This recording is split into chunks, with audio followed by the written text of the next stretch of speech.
Alam mo, madalas nating isinasantabi yung pagpanotaryo parang, simpleng pirma lang yan. Pero paano kung halimbawa malaman mo na yung nagnotaryo ng deed of sale ng lupa mo, kamag-anak pala nung mismong bumili? Kahit pa sabihin nating hindi naman pumirma yung buyer sa dokumento, may palanagutan pa rin ba yung abogado? Gaano ba talaga kalawak yung bawal sa isang notaryo? O, magandang tanong yan.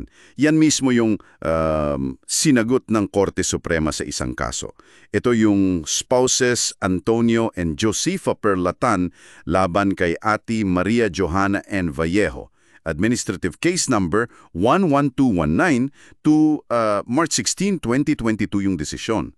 Talagang sisiyasatin natin yung mga detalye nito, saka kung ano ba talaga ang ibig sabihin nito para sa iyo. Aso, laban kay Attorney Vallejo. Sabi nila, merong daw dalawang dokumento, isang deed of absolute sale tsaka affidavit of confirmation of sale. Ninotaryahan daw ni Attorney Vallejo noong September 21, 2012. Okay? Nakalagay doon, binenta daw nila yung lupa nila sa tiyuhin ni Attorney Vallejo, si Arnold C. Vallejo Sr. Ang catch, sabi ng mag-asawa una, hindi raw sila umarap o pumirma sa harap ni Attorney Vallejo. Pangalawa, parang naloko lang daw sila nung tiyuhin. Tapos eto pa, bawal daw dapat inotaryo yon ni Attorney Vallejo kasi kamag-anak niya yung buyer. Pinsang buo daw ng tatay niya. So pasok sa fourth civil degree. Okay. Sa kadilang banda naman, depensa ni Attorney Vallejo, pumunta daw talaga sa opisina niya yung mag-asawa kasama yung tiyuhin niya para ipanotaryo nga yung mga papeles. So humarap daw. Yun ang sabi niya. Tapos, nakita niya raw na yung mag-asawa lang yung nakapirma, hindi kasama yung pirma nung tiyuhin niya. So inexplain niya daw yung laman ng dokumento sa mag-asawa, tapos pumayag siyang inotaryo. Sabi niya, wala siyang nilabag na rules on notarial practice kasi hindi naman signatory yung tiyuhin. At parang ganti lang daw yung reklamo kasi nagkaroon ng hidwaan yung mag-asawa at yung tiyuhin niya. Alam mo na, may ibang issue. Okay. So magkaiba talaga yung kwenta nila. 'Di ba dumaan mo na yan sa IBP, yung Integrated Bar of the Philippines? Anong sabi nila? Oo, yung IBP Commission on Bar Discipline, ang rekomendasyon nila i-dismiss yung kaso. Ha? Bakit daw? Kasi nga, ang katwiran, hindi naman pumirma yung tiyuhin, so hindi daw siya covered ng disqualification. Inaprobahan pa nga ito ng IBP Board of Governors. Teka. Kung na-dismiss na sa IBP, bakit umabot pa sa Korte Suprema? Anong naging crucial na tanong doon na kailangan sagutin ng SE? Yun na nga, eksakto. Yun yung issue na umakyat sa Korte Suprema.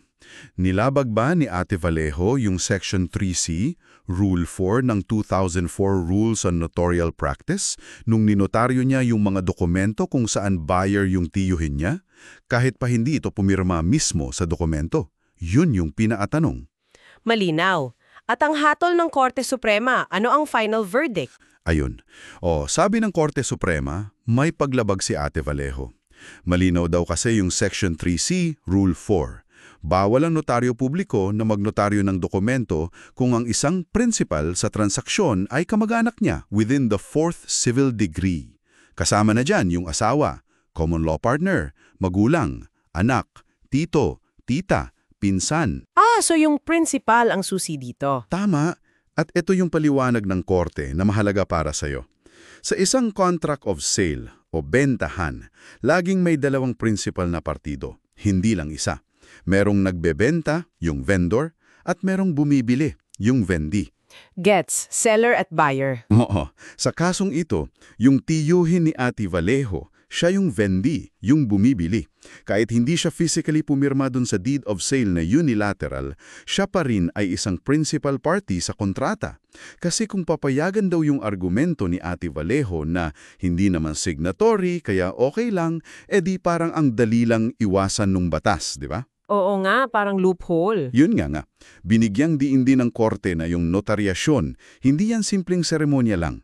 Ginagawa nitong public document ang isang private na kasulatan, kaya dapat dobling ingat ang notaryo. Mataas ang expectation sa kanila.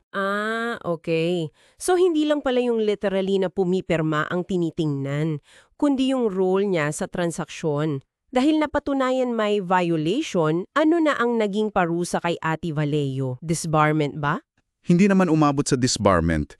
Pinatawan siya ng reprimand. Parang formal na pangaral. Tapos, na-disqualify siya sa pagiging notaryo publiko. Gaano katagal yung disqualification? 3 buwan. Binanggit pa nga ng korte yung isang lumang kaso, John Dokele si Ati Revela Jr., na nagsasabi na yung ganitong klasing violation, lalo na kung first offense, usually hindi sapat para tanggalan ng lisensya ang abogado, pero may parusa pa rin. Okay, malinaw yan. So, para sa mga nakikinig natin, ano yung mga pinaka-importanting aral o takeaways na dapat mong tandaan mula sa kasong ito? Okay, merong 3 mahalagang bagay dito para sa'yo. Una, hindi lang signatory ang basehan ng disqualification. Yung pagbabawal sa notaryo na magnotaryo pagka mag-anak niya yung involved, hindi lang yun para sa mga pumirma. Kasama dyan ang sino mang principal party, tulad ng buyer or seller, basta kamag-anak within the 4th degree, kahit walang pirma sa papel. Mas malawak pala yung sakop. Got it. Pangalawa? Pangalawa, sa bentahan, laging 2 ang principal. Tandaan mo, sa contract of sale, parehong principal ang nagbebenta at ang bumibili. Equal sila in terms of being parties to the transaction. Okay. At yung pangatlo, Pangatlo, ang bigat ng notaryasyon. Hindi ito simpleng rubber stamp lang. Ang pagpapanotaryo, nagbibigay ito ng public character at authenticity sa isang dokumento. Kaya naman, napakataas ng standard ng pag-iingat at pagsunod sa rules na inaasahan mula sa mga notaryo publiko. Kailangan talaga silang maging metikuloso. Napaka-importante nito para sa iyo, lalo na kung madalas kang may mga dokumentong kailangang ipanotaryo. Pinapakita nito yung mga safeguards, yung mga proteksyon para masigurado yung integridad ng mga legal na dokumento. Parang ginuguhitan nito yung linya para sa mga abogado na notaryo publiko. Naisip mo ba kung sapat na kaya yung mga patakaran natin ngayon para dito? Anong masasabi mo sa kasong ito? Para sa iyo, gaano ka-importante na walang personal na relasyon yung notaryo sa mga taong sangkot sa dokumentong hawak niya? Paki-comment nga ang saloobin mo o i-favorite itong ating usapan ngayon. At heto ang iiwan naming palisipan para sa iyo. Paano kaya nito naapektuhan yung tiwala mo sa mga dokumentong pinapanotaryo mo? Lalo na kung malalaman mo, may connection pala, may ugnayan pala yung notaryo sa isa sa mga partido. Isipin mo yun. Para sa mas marami pang ganitong pagsusuri ng mga mahalagang desisyon at mainit na issue sa batas, huwag kalimotang mag-subscribe sa The Deep Dive. Hanggang sa susunod na pagtalakay.